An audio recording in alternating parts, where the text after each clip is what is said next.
3, 2.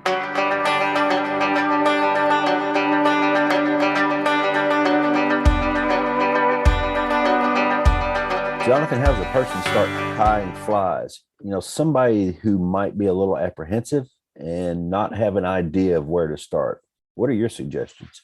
Yeah. So if you've already, done a lot of fly fishing or at least started with that, what you could do is a Google search and just say, what are the easiest flies to tie, and see what list comes up. And then you could look at that list and say, if there are some flies you're familiar with, all you then have to do is get on YouTube and look up some videos for how to tie those flies and just see how easy they are. And if you think you can do them, you just jump right in if you have the equipment and so forth.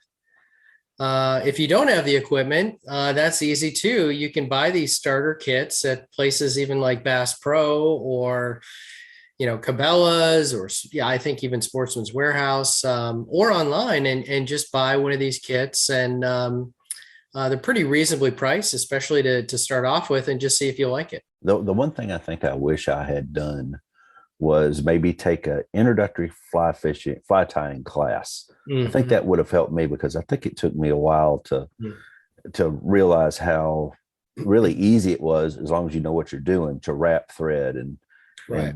and capture materials and that sort of thing. So, So if you were trying to go easy, what 3 flies do you think you would start with, or you would recommend somebody start with? Well, there's a lot of, pick your poison type of thing. Depends on your kind of fishing, but a zebra midge is a very easy fly to tie. It's often used in the winter, but you can use it other times of the year too. But it's super easy. It doesn't require a lot of material, and you can find plenty of videos to teach you this. So there's one suggestion. If you like using egg patterns, you could find some easy egg patterns to tie and get the material for it. It's not a lot of material. Squirmies. There are some techniques to doing it a specific way. I actually get a lot of messages on how I tie my specific squirmies, and I, of course, don't tell them. And sometimes that elicits responses of aggression even. But there's plenty of ways to tie squirmies that may not look super clean or pretty, but they will work. Those are at least 3 patterns that you could find online or do some research on, and not a lot of material required, and are pretty easy to tie. I think on top of that, I would pick one just to figure out how to wrap the thread, just to figure out how to get the beads on hooks and wire captured, and those sorts of things would be tie a couple of dozen. Yeah. Right in a row. And it doesn't have to be the same color, but hold out your first one and compare it to your last one. And people always see a huge difference right there. Definitely.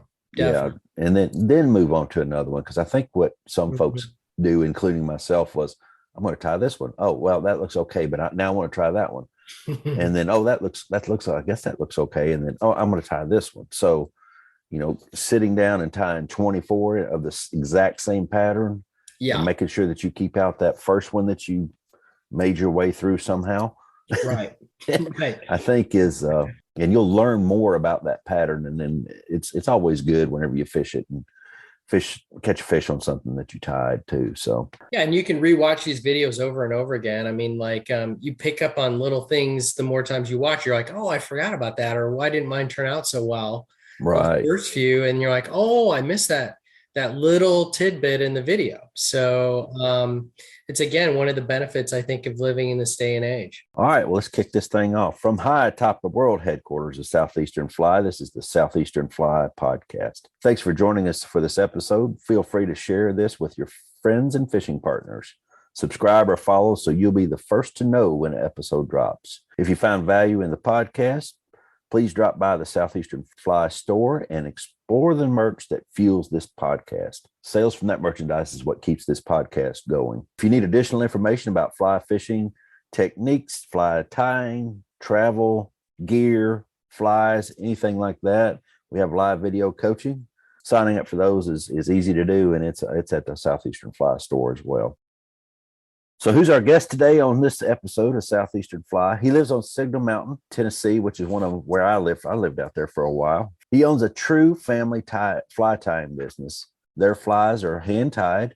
He fishes and tests those same flies in the Smokies, the Cherokee National Forest, and North Georgia mountains, as well as some tailwaters in Tennessee. He's on his way to North Carolina in a day or so to put some more flies through their paces over there. This is his first time on Southeastern Fly. He's a professional tyer who owns the Fly Doctor. And please welcome to the podcast, Jonathan Yeager. Jonathan, thanks for stopping by. Hey, thanks for having me. So that was a pretty lengthy answer to the first question.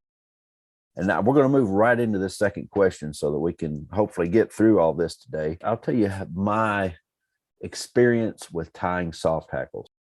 And truth be told, I haven't made it past this point in my whole tying career. Your answer will probably help me as well as the person that asked this question. So I went over to a local fly shop over in Brentwood called the Fly Chucker. Chuck is the owner, was the owner.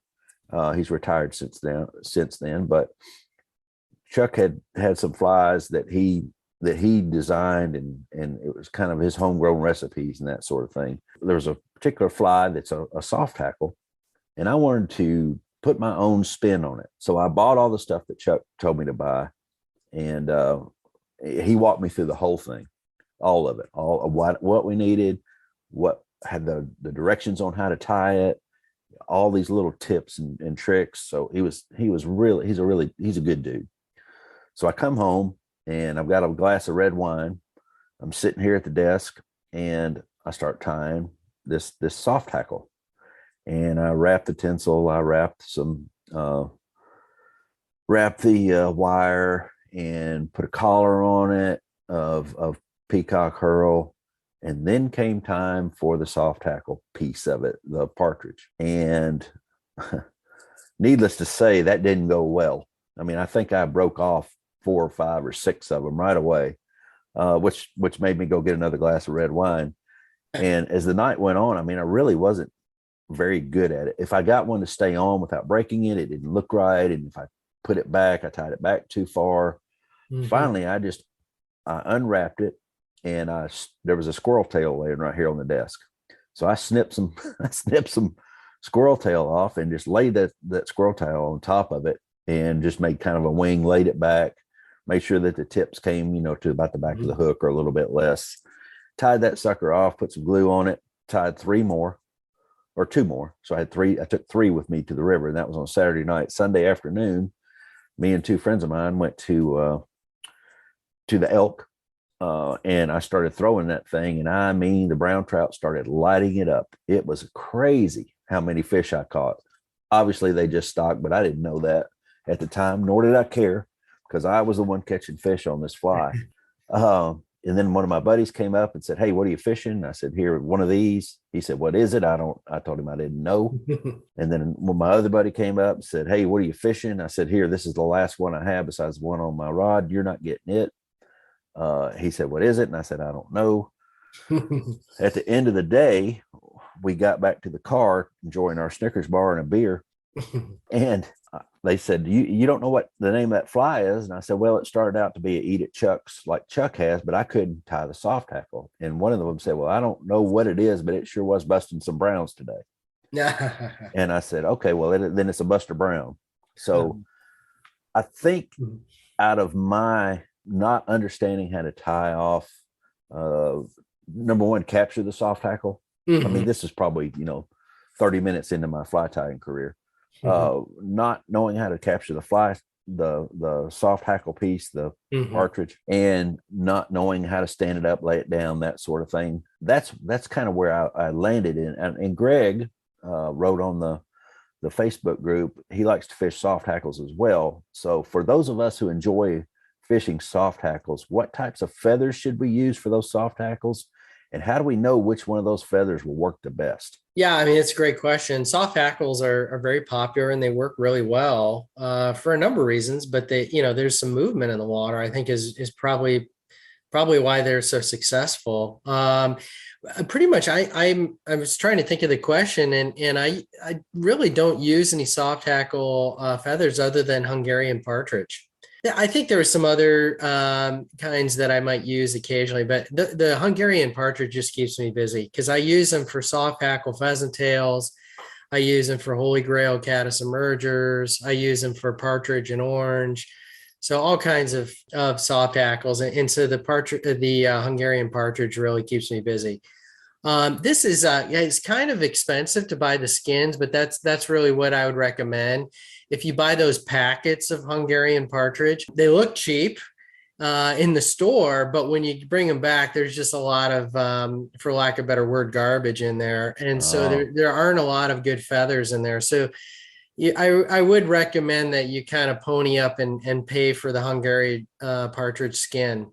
There are some differences. So Wapsi sells probably the cheapest, and it's fine. It works well. But Nature's Spirit and Hairline will offer you a better product and more feathers. The problem is the sticker on that is probably going to be higher than what you see on a Wapsi skin. How much, it just depends, but it could be $50 ish for a top skin. And how many flies can you get out of that just depends on how particular you are on measuring the hackle of those flies to the size that you want. But, if you're really resourceful, you can use some really some larger feathers for flies like the blowtorch fly.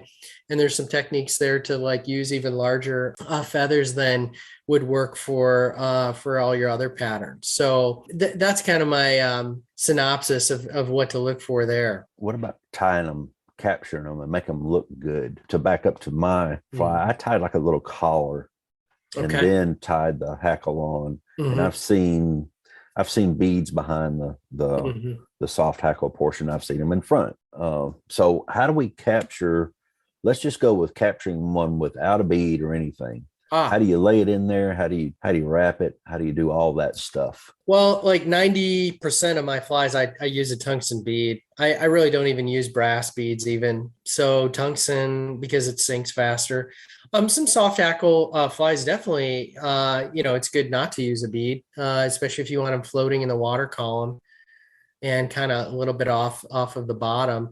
But the basic idea, and you can find some videos on this too to help you. So, feel free to look up those. I'm sure there's some specific ones on tying soft hackle and capturing them.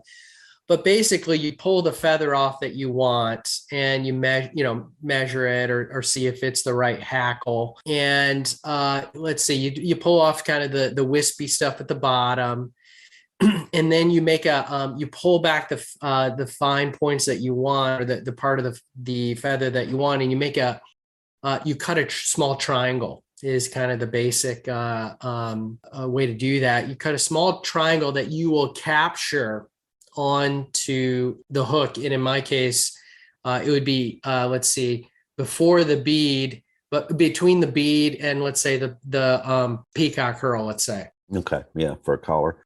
Yeah. Which end do you cut the V in of the feather? You've got the feathers sort of preened back, and the very top portion of the feather, that's what you cut off into that little triangle. Okay. So the tip. Yeah. The tip. So you've got this little triangle, and that's what you capture on your wrap. So I go over it a few times, and then this is, I think, important, and probably one of the reasons why a lot of people the feather breaks off is your hackle pliers. Mm-hmm. So hackle pliers you can buy cheap. You can buy for a couple bucks somewhere, but I have some nice hackle pliers. One of them even has like a shock absorber in it, and it's painful to pay for this. And I'm not saying you have to buy the best, but if you can buy a decent pair of hackle pliers and capture and use that to hold the stem as you do the wrap, Right. it more times than not will not break off if you've captured it properly. Versus the cheaper hackle pliers tend to be stiffer. They're not as forgiving. And that's where I remember kind of my earlier days, the feathers breaking off. That rings true to me. Yeah. But if you properly gauge the hackle and go around it once, I'm thinking maybe once and a half or something like that, you probably should be able to capture it, preened properly or around the bead and so forth. I know you want the hackles most times, I guess, curved to the back, I guess is probably the way that I like to think of it. But are there some patterns out there you think that are where, other than like a tenkara type, where they're more forward? More forward. Oh, okay. Yeah. Yeah. Well, for the forward motion, I would probably look to the tenkara. I can't think of any flies that I make that would be more in a forward motion. I really think exclusively tenkara.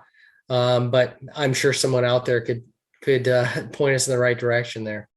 So you were talking, you mentioned measuring the feather. How do you measure that feather? What do you measure it against? So if you hold up the hook that you're using with the bead on it, and you pull out that feather, and you've got your triangle, let's say, cut, or approximately where that would be, you can hold that up to where you would wrap that onto just past the bead. And if the feather points come to the back of the hook, basically the hook shank or the bend, that's a good measurement of at least where I try to put them for soft hackle pheasant tails. Okay. All right. If they go beyond that, it's too big. More times than not, I think most people put too big of feathers on there, so it goes way beyond the shank. Right. And that's not ideal. It's less lifelike, and it's kind of an overkill. So probably, and that's part of the trick is with these partridge skins that there aren't. There's a limited amount of those feathers that probably are the ones you want in that 14, 16 range, and then even less in that 18 range. Right. I tend to fish bigger soft hackles. Yeah. Larger ones. I get more hookups and keep more on. So, okay. All good answers. Okay. So that clears up some things. I don't know that I could go back and tie my soft hackles the way that I really want them. I mean, I can get them done, but they don't look quite like I want them to. Yeah. Okay. But I think I need to fall back to tying a couple dozen, and that I think I need to fall back to that rule. Yeah. And one little trick too is after you tie the fly, to keep it in there, I use usually loon flow or loon thin, and just put a little drop and try to get it around, like rotated on your vise, but try to get it to permeate around the point of tie and the collar, and then you zap it with a good UV light, and that's another way to keep it in place. Do you mostly use that thin for your tying, or do you like use thin for this, medium for that, thick for this? Yeah, mostly thin, and then the flow, depending on what I'm trying to do, whether it's a perdigon or a soft hackle pheasant tail, or if I'm trying to put a little bubble on there, use a little bit thicker. But yeah, usually those two products meet most of my needs. I like that kind of direction because my tendency is to, well, there's three, I'm getting three, or whatever. And then I promise you, there's probably $200 worth of that stuff over there, still unopened from 5 years ago, whenever it first came out. I bought a whole bunch of it and used some and got away from it. And so it's good to have some small types of direction. Yeah. Know it going in, because I didn't know what I wanted going into the fly shop. And that's where I ended up. I'm just getting it all and be done with it and move on. So I'm telling you all the mistakes I've made, and hopefully the folks out there listening are learning from those mistakes and grasping what you're telling them. But so you're talking about tools. So let's just move into another question that Glenn asks. With all the tools on the market, and there are a bunch on the market, which tools do you recommend for tying nymphs and midges, and then dry flies and streamers? Are there any particular tools that you would use on nymphs and midges that maybe are a little bit of a specialty tool? Yeah. So first disclaimer, I don't actually tie streamers. I have them in my box, and but that's again, this has to do more with my preference. But if I use a streamer, it's an act of desperation. So now, in fairness, some of the guys at my local shop, they would prefer to use a streamer first. Right. They would use a nymph as a last resort. I'm the opposite. Hey, everybody's different and there's no right or wrong. Yeah, so I don't actually tie streamers because I just don't use them. Right. Unless if I'm out west and the guide says we should use streamers, I say, okay.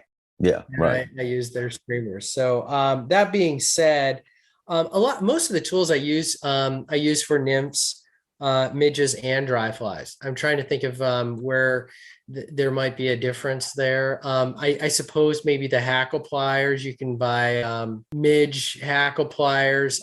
There's some smaller bobbins. I have a shorty right bobbin that I can use for small flies, whether they're nymphs or dry flies. But and then scissors. There's some differences maybe there on scissors between nymphs and dry flies, but on the whole, I use basically the same tools.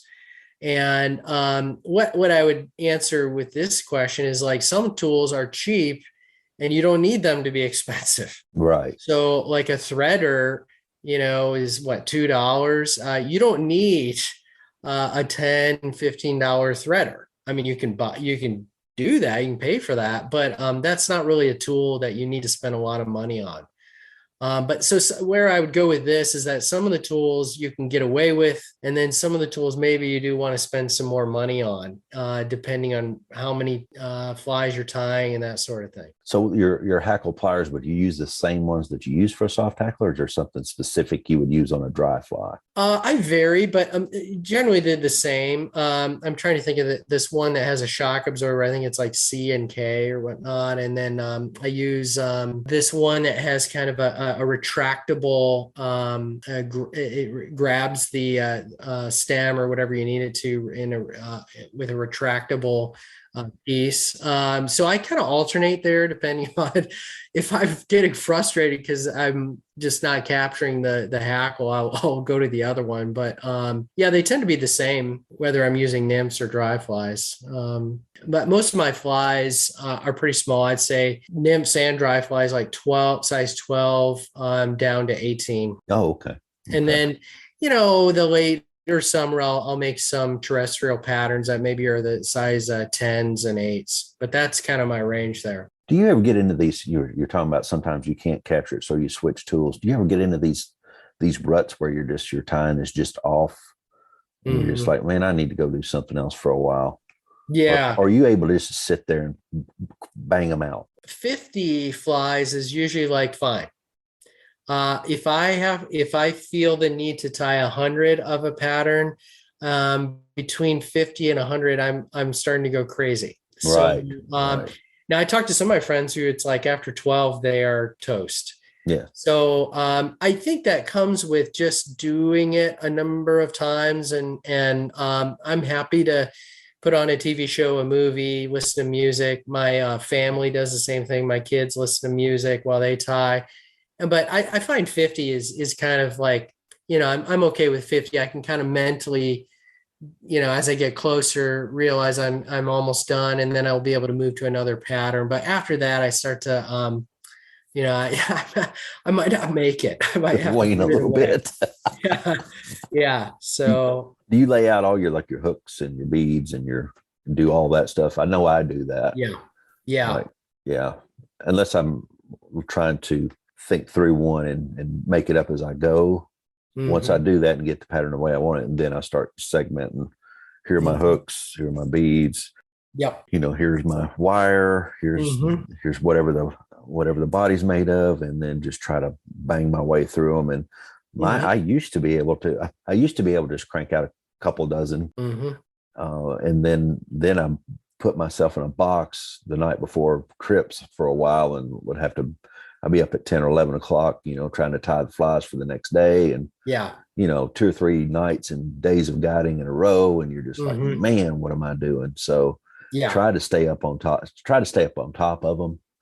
But lately I've been sitting just for an hour, maybe 45 minutes, an hour, put a podcast on and just try to tie some different things that I wanted to start trying. Yeah, that I haven't bought or maybe I'm just dreaming it up. So kind of getting back into the tying a little bit, but I don't want to be there at 11 o'clock the night before a trip. I've varied during my fly tying career, as short as it is so far, between like doing these custom fly boxes where I'm doing like 3 of this and 5 of that. I don't really like that.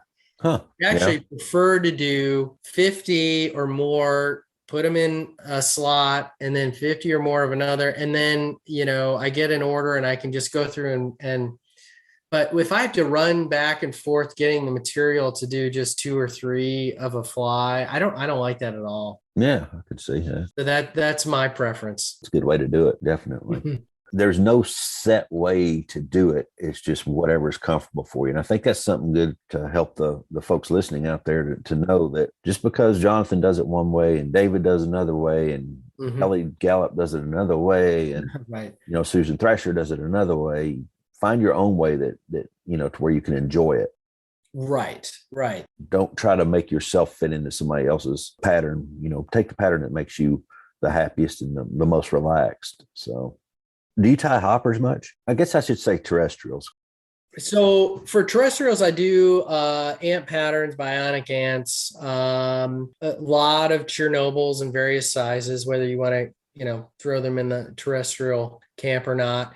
I do these Fat Albert flies, and then these Amy's ants are actually a terrestrial. It's actually a pretty big fly. So those are primarily the terrestrials that I tie, and maybe some variations of that. The hoppers, what I've discovered there is they take a long time to do some of these patterns, and I can just get those elsewhere if I want to use them. And I think because, I don't live out west, hoppers aren't really, sure you see them, but they're not as important. I don't think we're in the Appalachian region as they are out west in, let's say, the end of July and into August. I'm sure somebody could dispute that and say, "Oh no, it's I'm sure hard." But I do not usually put on a hopper pattern proper when I am fishing anywhere in the Appalachians, even in August. I'm using a Chernobyl or an ant or something else. Yeah, so something a little bit.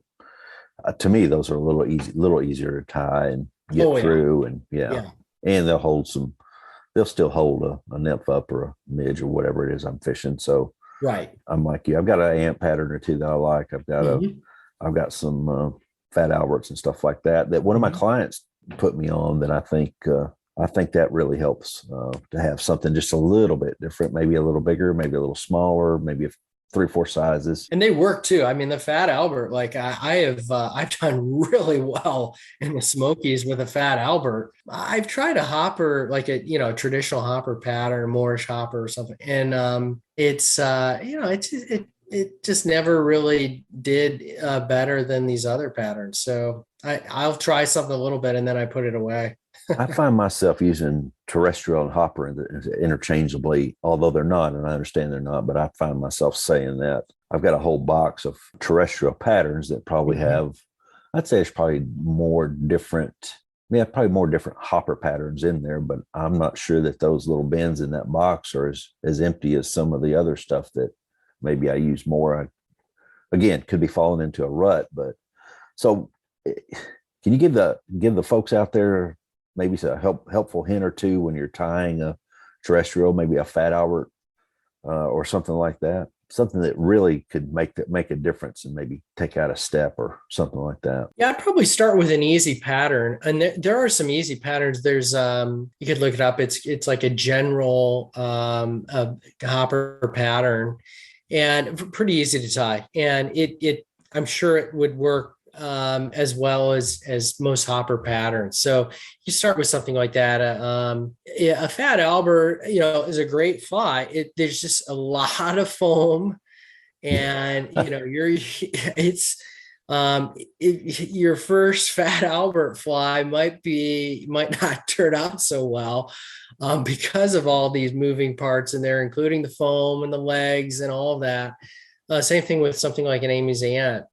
So Don't get frustrated. Again, start with an easier terrestrial pattern. An ant pattern, there's plenty of ant patterns that are easy, especially if you can buy those cylindrical foam cutters. Well, the pieces, they're like like Rainey's and so forth sells these cylinder foam pieces with white okay, yeah. tips or whatnot. If you want chartreuse or some other color, you can do that. But there's some really easy ant patterns. Kelly Gallup's antacid is not too bad either. You just build up a little bit of dubbing into, two balls basically.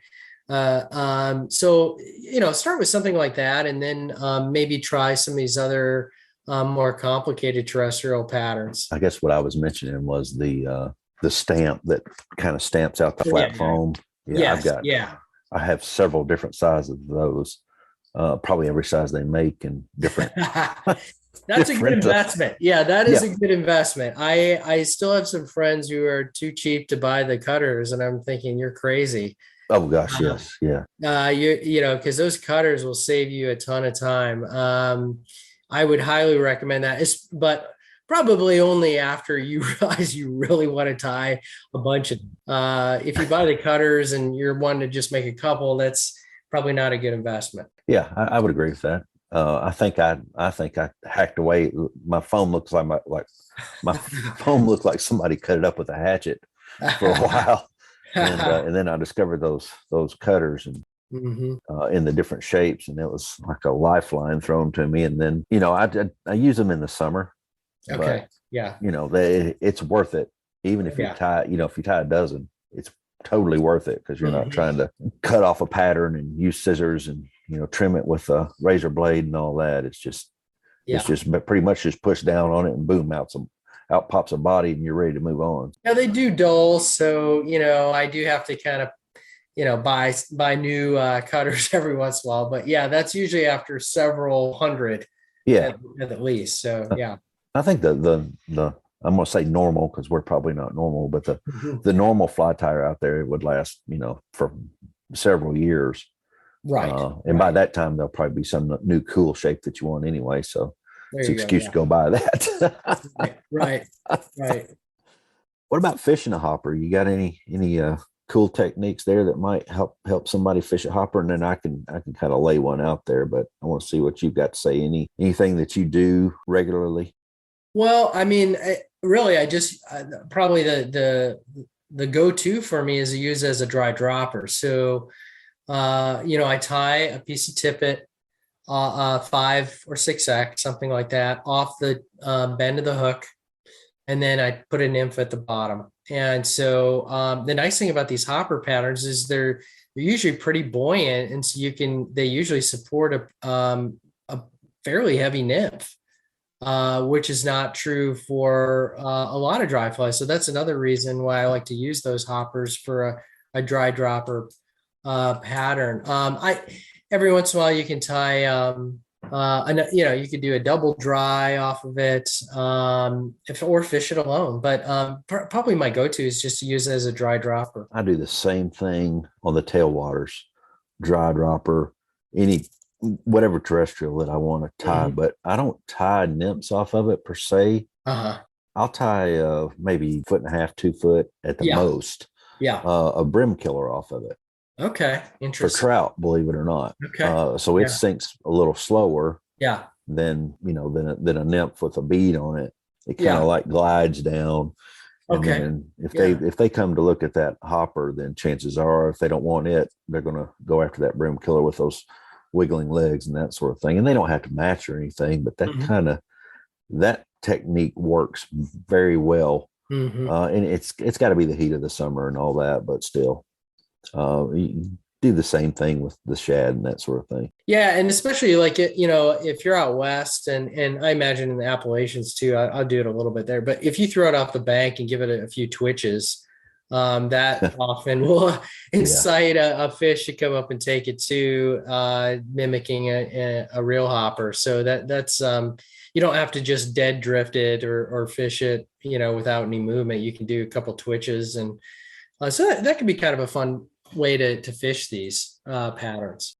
Another thing that I've been doing a little bit of, not a ton. I don't I don't know why I don't do it a ton, but I'll wiggle the rod tip back and forth in Uh-huh. a pretty quick motor and skitter it across kind of like you would a caddis, I guess, Uh-huh. and skitter it across the top. Yeah. 4 or 5 inches stop, 4 or 5 inches stop. Maybe a Yeah. little longer, a little shorter, one Mhm. twitch, that sort of thing, and you're stripping at the same time. So you wiggle it and strip, wiggle it and strip.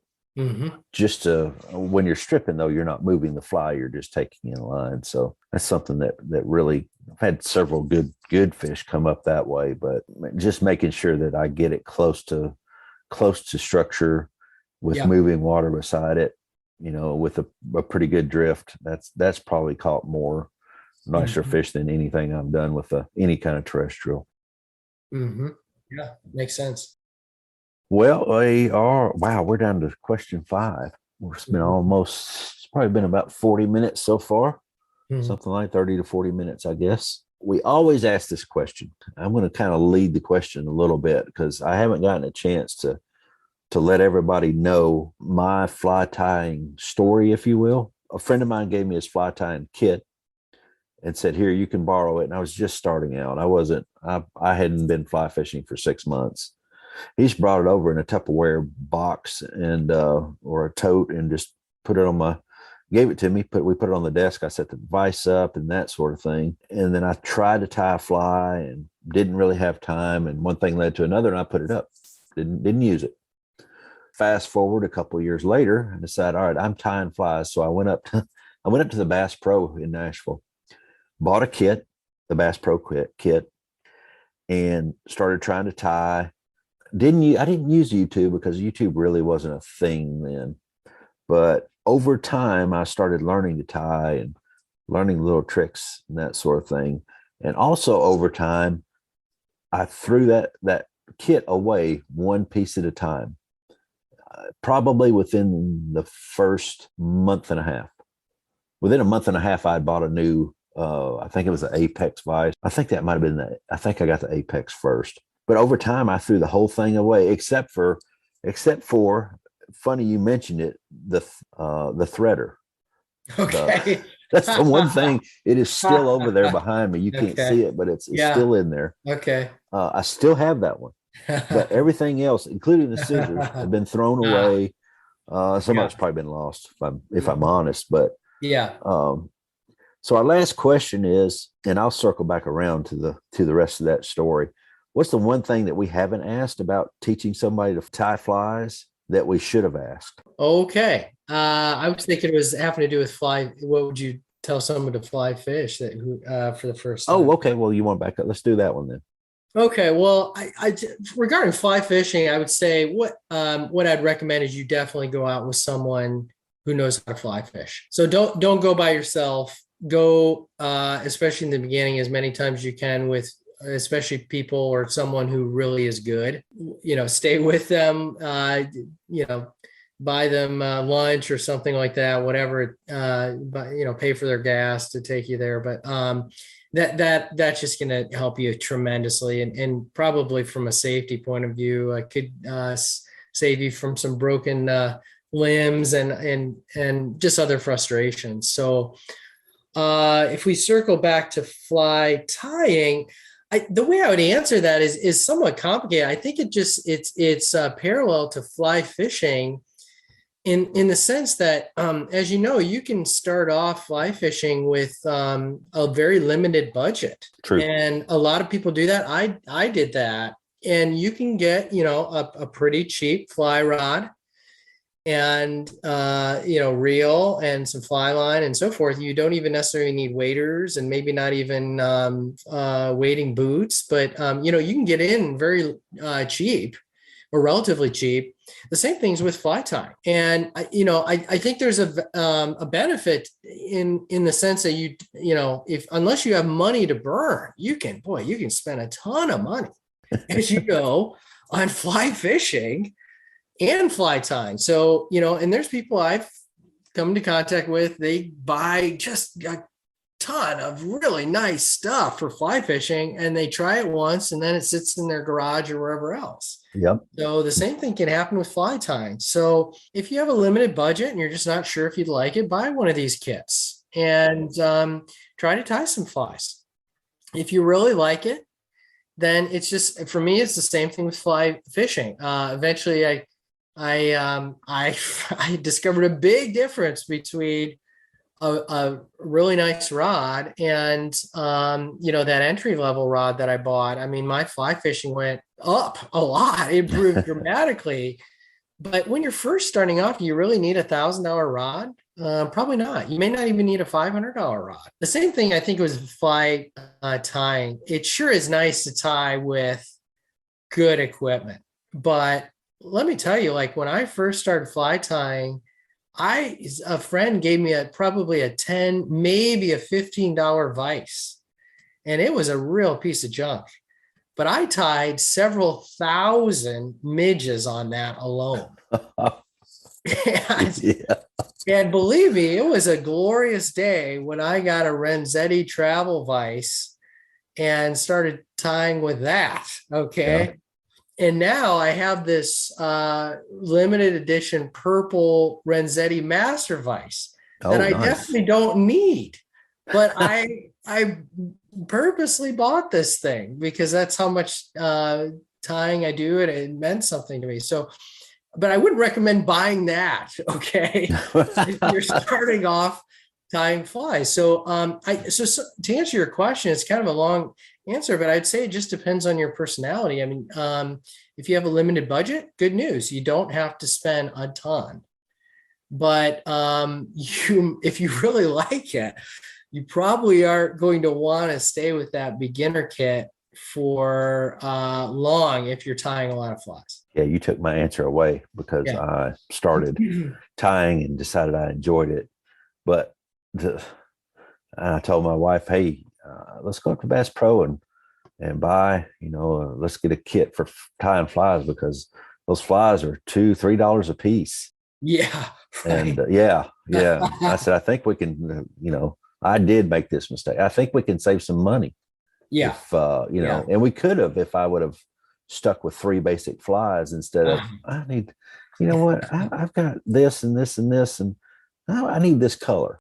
And then so-and-so in the magazine was tying this one. I got to tie this one, and then the next thing you know, behind me, there's a roll top desk and a whole dresser over there of materials, and then little plastic boxes all over underneath you can't see them, but they're underneath the roll top desk. And here I am. I've got a guy that ties most of my flies for me. I trust him to not scavenge the pattern, and it saves me from staying up. But like I said, I've tried to get back into it here a little bit over the past month or so, maybe 2 months. I don't know.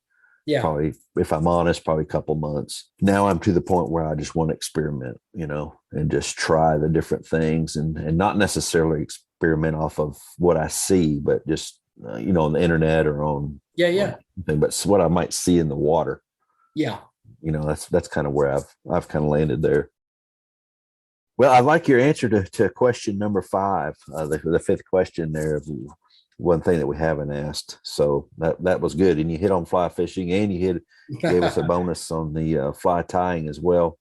I agree with it, although I didn't do that, but I did get to where I liked it, and I still do enjoy it. Like I said, I'll turn a podcast on, but anyway, well, I think we can close this thing out if you want to. If you find value in this podcast, share the episode and the podcast with your friends. Drop by the Southeastern Fly store and explore the merch that fuels the Southeastern Fly Podcast. Coaching sessions times are closing out. We've got one more opening there. We'd love to have you. If you have any questions, just let me know.